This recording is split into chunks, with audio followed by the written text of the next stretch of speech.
ইয়াত কৈছে যিটো হৰিনাম ইটো হৰিনামে লোকৰ যতেক পাতক নিজান কৰে। এই হৰিনামে মনুষ্য জীৱনৰ লোকসকলৰ যিমান পাপ দূৰ কৰে ততেক পাতক প্ৰবন্ধে কৰিবে নোৱাৰে পাতকি নৰে।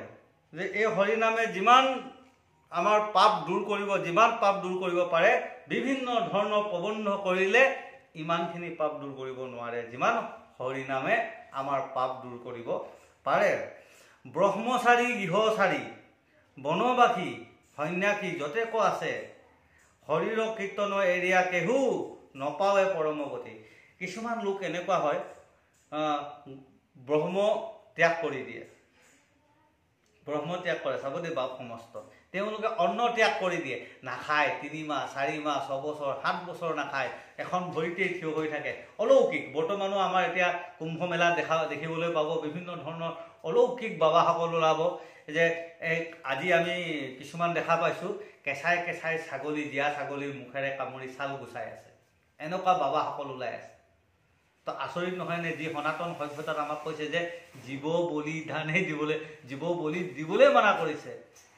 যি ঈশ্বৰৰ সনাতন সভ্যতাই আমাক কৈ আছে যে প্ৰকৃতিৰ প্ৰতি দয়া কৰা, জীৱ জগতৰ প্ৰতি দয়া কৰা, জীৱ বলি নিদিবা, জীৱ নাকাটিবা, জীৱ নাখাবা। আৰু তাতো কি কৰিছে, এনে এটা অনুষ্ঠানত কি কৰিছে, কেঁচাই কেঁচাই জীৱ গুচাই আছে। তো ভাবিলে মানে এয়া কি পুণ্য নেকি? কেঁচাই কেঁচাই জীৱৰ ছাল গুচাই দিয়া কামুৰি। কোনে গুচাইছিল? বাঘ সিংহ হিংস্ৰ জন্তুহে গুচায়, মানুহৰ এইটো কৰ্ম নেকি? তেনেকুৱা কিছুমান বাবা ওলাই আছে, অলৌকিক কৰিব তেওঁলোকে। কিছুমানে নিজৰ ছালতে ফুটাব, ফুটাই গোটেই ঘূৰি থাকিব ছালখন লৈ, এখন ভৰিত থিয় হৈ দেখাব, বিভিন্ন ধৰণৰ অলৌকিক কৰ্ম কৰিব। গৃহ এৰি থৈ গুচি যাব, ঘৰত নাথাকে, বাহিৰত ঘূৰি ফুৰিব অলৌকিক।